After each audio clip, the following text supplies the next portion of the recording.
네, 제36차 국무회의를 시작하겠습니다.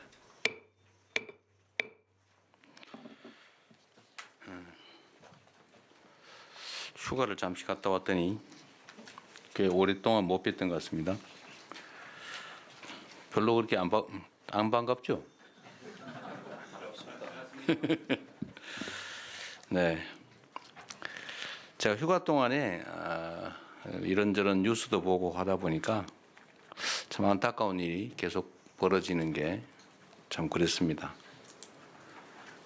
우리 대한민국에는 죽음이 너무 많습니다. 전 세계적으로 자살률이 가장 높다고 합니다. 뭐 여러 가지 이유가 있는 건 다 아실 것 같습니다. 교통사고 사망도 많이 줄긴 했는데 여전히 많은 편이고, 각종 재해 사고사도 상당히 많은 편에 속하는 것 같고요. 물론 대형 참사는 뭐 말할 것도 없습니다만, 그리고 일터에서 죽어가는 소위 산업재해 사망, 산재 사망도 여전히 많은 편입니다. 제가 계속 강조하고 있는데, 사람 목숨만큼 중요한 게 어디 있겠습니까? 다 먹고 살자고 하는 일인데, 이 사는 문제에 위협을 받으면 안 되겠죠. 근데 특히 살기 위해서 같은 일터가 죽음의 장이 되어서는 절대로 안 됩니다. 근데 그게 불가피하면 모르겠는데, 뭐 불가피하면, 피할 수 없다면 어쩔 수가 없겠죠. 그러나 피할 수 있는데 피하지 않았다든지, 특히 돈을 벌기 위해서, 비용을 줄이기 위해서, 지출해야 될 비용을 아끼기 위해서 누군가의 목숨을 빼앗는다고 하는 것은, 그건 저는 전에도 말씀드렸습니다만 이게 일종의 미필적 고의의 살인 또는 사회적 타살이다, 이런 생각이 듭니다. 전에 우리 토론할 때 산업안전보건법이 정하는 안전규정을 지키지 않았을 때 처벌 규정이 있냐 없냐 확인했는데, 그 후에 보니까 처벌 규정이 준비가 되어 있더군요. 5년 이하 징역 이렇게. 그래서 안전조치 없이 작업을 하는 거를 당연시하고, 뭐 사고 나면 그때 비로소 안전조치를 했나, 규정을 지켰는가, 이런 걸 확인하는 경향이 있던데, 이거 사전적으로 예방해야 되지 않을까 싶어요. 근데 안전조치를 왜 안 하느냐? 뭐 근본적으로 따져보면 돈 때문이죠. 결국 목숨보다 돈을 더 귀하게 여기는 이 잘못된 풍토가 근본적 원인인 것 같습니다. 결국 해결책은 그런 것 같아요. 뒤집어서 노동을 하는 데서 비용을 아끼기 위해서 안전조치를 안 하는 것은 바보짓이다 라는 생각이 들게 하면 되는 거죠. 그게 더 손해가 되게 하면 되는 겁니다.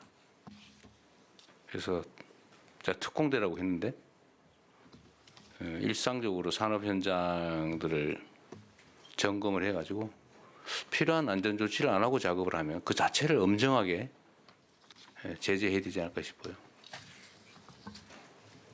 그리고 가장 많은 쪽이 사실은 건설 현장 같은데, 건설 현장은 누차 하도급, 재하도급, 이게 또 원인이잖아요. 자꾸 하도급이 반복되면서 자꾸 실제 공사비가 줄어들다 보니까 나중에는 전체 원 공사비의 절반 가까운 수준으로 떨어진다고 합니다. 그냥 안전조치를 할 수가 없죠. 어쨌든 하루에도 몇 명씩 이렇게 죽어가는, 이걸 제가 이렇게 몇 차례 얘기한다고 쉽게 바뀔 거라고 생각하지 않습니다. 워낙 구조적인 문제고, 뭐 건국 이래 계속되어 왔던 일이니까. 그렇다고 해서 지금 계속 방치할 수는 없는 일이고, 어쨌든 우리가 이렇게 조금씩 노력하면 조금씩은 바뀔 건데, 어쨌든 이번에 반드시 이런 후진적인 산재공화국 반드시 뜯어 고치도록 해야 되겠습니다. 이때까지 그 논란되던 것 중에 위험의 외주화, 위험한 작업은 하청을 두거나 외주를 준다. 이것도 지금 논란을 하다가 지금 어떻게 되는지 모르겠는데 이것도 결코 바람직하지 않은 일이죠. 책임은 안 지고 이익은 보겠다고 하는 거 옳지 않죠.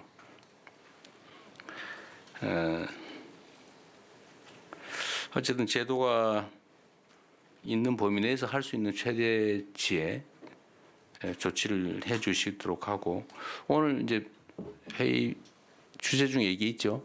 다시 한번 실제로 어떤 게 가능한지 체크해 보겠습니다. 필요하면 관련 법을 개정해서라도 이런 후진적인 산재공화국을 반드시 벗어나도록 해야 되겠습니다. 또 비슷한 측면의 문제이긴 한데요. 요새 외국인 또는 사회적 약자들에 대한 이런 인권 침해나 폭력, 차별이 문제가 되는 경우가 많아 보입니다. 최근에 우리 사회 일각에서 특히 외국인들에 대한 혐오, 차별, 폭력 이런 것들이 잇따르고 있습니다. 얼마 전에 보니까 대림동 또 중국 외교공간 앞에서 표현의 자유라고 하기가 어려운 표현의 자유를 넘어서는 욕설과 폭력이 난무하는 혐오 시위 이런 게 벌어지기도 했습니다. 이런 모습들을 다른 나라에서 봤을 때 과연 대한민국이 어떻게 보일지 한번 생각해 봤으면 싶습니다. 다양성과 포용성을 중시하는 민주주의 모범 국가라는 우리 대한민국의 위상에 결코 걸맞지 않은 모습들입니다. 전 세계가 K-문화에 열광하면서 우리를 주시하는 상황에서 대한민국의 국익 그리고 국격에도 부정적인 영향을 미칠 게 분명합니다. 관계 당국은 이주노동자 또는 외국인 또는 사회적 약자들에 대한 부당한 차별 또 인권 침해 이런 것들이 재발하지 않도록 필요한 조치를 철저히 취해 주시고 혹시 필요하다면 제도적 보완책도 마련해 주시기를 당부드립니다. 최근에 대북 확성기를 저희가 철거를 하고 있습니다. 근데 이게 뭐 전체인지 아닌지 모르지만 북측에서도 일부 확성기를 철거하고 있다고 합니다. 대한민국의 조치에 맞춰서 북측도 이 불필요하고 비용 드는 확성기를 상호 철거했으면 좋겠습니다. 6월 달에 비방 방송을 우리가 먼저 중단하니까 그쪽도 중단을 했습니다.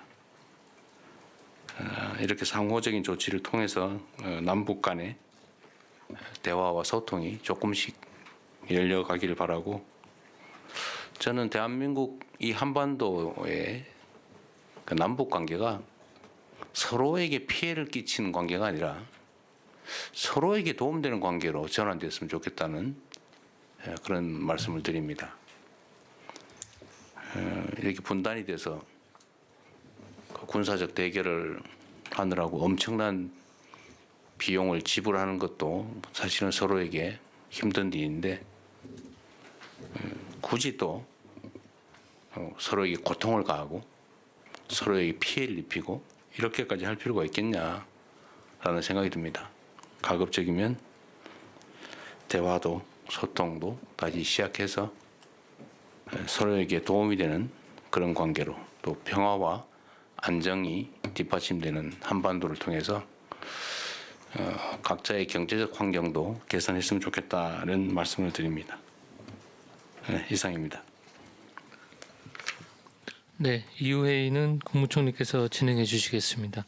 의한 시민은 네, 국무회의에서 이재명 대통령의 모두 발언 들어봤습니다.